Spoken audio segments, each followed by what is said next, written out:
안녕하세요 여러분. 플럭투스 채널에 오신 것을 환영합니다. 지난 수십 년 동안 우주 탐사는 단순히 망원경을 사용하는 천문학자들의 연구 방식에서 무인 로봇과 유인 우주 비행선을 통해 실시간으로 수행되는 직접적인 탐사 방식으로 옮겨갔습니다. 미국이 최초로 인공위성 궤도에 오른 1958년부터 우주군을 창설한 2019년, 그리고 제임스 웹 우주망원경을 발사한 2021년을 거쳐 지금까지 미국은 우주 탐사의 영역을 계속 확장하고 있습니다. 지속적인 우주 경쟁에서 가장 중요한 부분을 차지하며 최근에도 사용되는 것 중 하나는 2010년에 첫 발사된 보잉 X-37B입니다. OTV, 즉 궤도 시험기로 알려진 X-37B는 특수 로켓을 통해 우주로 발사된 후에도 지구로 되돌아와 일반적인 착륙이 가능한 로봇 드론 우주선입니다. X-37B is a really interesting machine. It's a reusable spacecraft. It is autonomous. It flies without crew. It can be rapidly reconfigured to host a wide variety of experiments, and it can take off from standard launch pads in standard rockets under fairings, and it can land autonomously through public airspace. You add all that up, there's a lot of innovation in this machine. 지금까지 이 우주선이 궤도에서 가장 긴 시간을 머무른 때는 2017년 9월부터 780일 동안 진행된 5번째 임무였습니다. 6번째 임무는 2020년 5월에 시작되어 현재까지 진행 중입니다. X-37B는 미국에서 최초로 개발된 무인 우주 비행선입니다. 이 비행선이 특별한 이유 중 하나는 나사가 아닌 미 공군의 신속 획득실에 의해 관리된다는 것입니다. 콜로라도주 슈리버 공군기지의 제3 우주실험대대는 우주비행 조건 시험을 포함한 다양한 임무를 위해 이 비행선을 사용합니다. 이 우주선은 또한 미래에 개발될 수 있는 재사용 가능한 우주 기술의 모태가 됩니다. The X-37B testbed platform is unique because we can tailor our missions to specific user needs and return experiments back for post-flight inspection. The reliability, reusability, and responsiveness of the X-37B will fundamentally change how we perform future space missions. 이 궤도 시험기는 아틀라스5로 불리는 소모성 발사 로켓이 부착된 특수 제조한 포드와 함께 발사됩니다. 격실이라고도 불리는 이 포드는 발사 과정에서 X-37B를 보호합니다.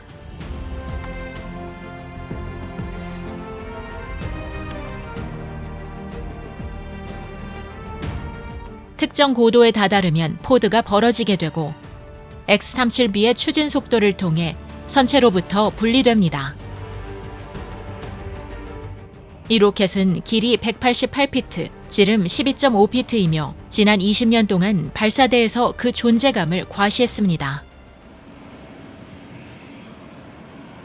연료를 가득 채우고 X-37B와 함께 발사될 시 그 무게는 무려 73만 파운드에 이릅니다. 궤도에서의 임무가 끝나면 지상 관제소에서 X-37B의 대기권 재진입을 명령합니다. 그 명령에 따라 인간의 개입 없이 기지에 있는 활주로로 날아가 완벽한 착륙을 실행할 것입니다. 지상에 도착한 후 다음 비행을 위해 정비되기 전 특수팀이 투입되어 데이터를 수집할 수 있습니다. X-37B는 전통적인 비행과 우주 비행을 병합하기 위해 설계된 우주선의 로드맵 중 일부에 불과합니다. 아마도 우주선 기술의 가장 좋은 또 다른 예는 바로 우주 왕복선일 것입니다. 1981년에 처음 도입되어 2011년까지 운영된 이 우주 왕복선은 오늘날 S-37B와 거의 같은 방식으로 작동했습니다. 유일한 차이점은 이 왕복선은 최대 8명의 우주 비행사가 탑승하는 유인 우주선이었다는 것입니다. 이 왕복선의 가장 흥미로운 점 중 하나는 특이한 대기권 내 이동 방식에 있습니다. 별도의 동력 장치가 없어 대기권에서는 활강만 가능하기 때문에 특별히 개조된 보잉 747기 위에 실려서 이동해야 했습니다. 보잉 747 항공기에는 상당히 강화된 기체, 추가적인 안전장치, 그리고 우주왕복선을 실을 수 있는 안착 구조 같은 특징들이 있습니다.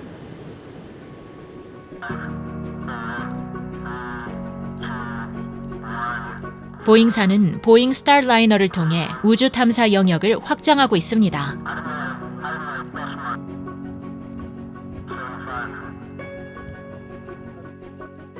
CST-100으로 명명된 이 우주선은 우주 비행사를 국제 우주 정거장으로 수송하기 위해 고안된 캡슐 모양의 우주선입니다.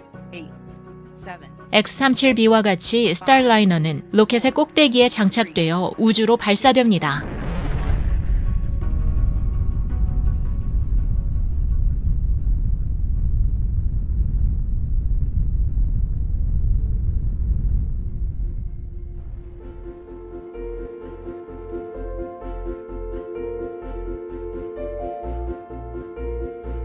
일정 고도에 다다르면 로켓이 분리되고 국제 우주 정거장에 도착하기 위해 추력기를 사용합니다.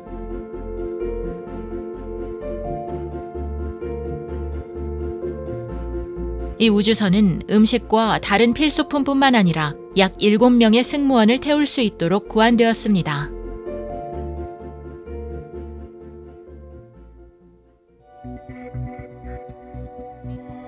우주 정거장에서의 임무가 끝나면 우주 비행사들은 스타라이너로 돌아가 도킹을 해제한 후 대기권으로 다시 진입할 수 있습니다.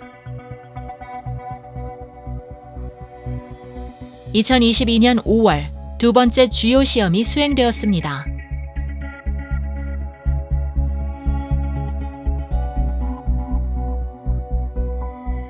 이 임무의 성공은 지구 저궤도로 상업적인 비행을 할 수 있다는 전망과 함께 항공 분야의 미래가 밝다는 것을 보여주었습니다. This is a momentous day in NASA's history and just paving the way for the future as we start enabling commercial flights here in low Earth orbit while NASA pivots to the moon and eventually onto Mars. 이러한 시도는 추가 승무원 테스트를 통해 계속 이루어질 것입니다. 2022년 말까지 이 시험이 계속될 것으로 예상됩니다. X-37B와 마찬가지로 스타라이너는 주로 2011년 7월에 종료된 나사의 우주 왕복선 프로그램을 대체하기 위해 설계되었습니다. 이 우주 왕복선 프로그램은 30년 동안 활약하며 과학과 기술의 수많은 발전을 이끌었습니다. 하지만 기술적 문제로 인한 2명의 승무원 손실은 성공적으로 진행되던 이 프로그램을 실패작으로 만들었고 나사 과학자들은 더 안전하고 용이한 우주여행 방법을 찾아야 했습니다.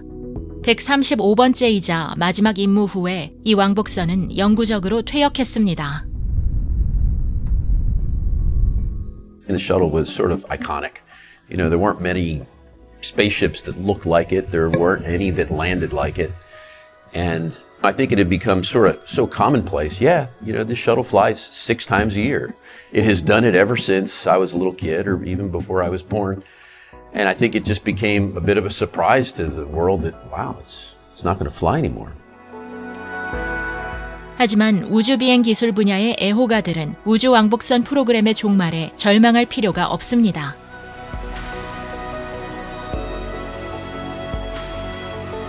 X-37B와 보잉 스타라이너와 같은 우주선의 개발 외에도 로켓 공학 분야에서도 주요한 발전이 있었습니다. 아마도 가장 극적인 예는 SpaceX CRS-11일 것입니다. 이것은 20피트 길이의 재사용 가능한 로켓입니다. 이 로켓은 국제우주정거장에 대한 상업 보급 임무를 위해 개발되었습니다. 이 우주선은 미 정부와 이 중요한 보급에 관한 계약을 맺은 최초의 민간 자본 우주선입니다. 우주비행 임무 동안 이 우주선들을 통해 얻은 정보는 가시권 밖에 130억 년 된 광대한 우주에 대한 더 많은 지식을 인류에게 제공합니다. 여기까지가 오늘 내용입니다. 재미있게 보셨길 바랍니다. 새로운 컨텐츠가 나올 때마다 보실 수 있도록 저희 채널 구독 부탁드립니다. 다음에 뵙겠습니다.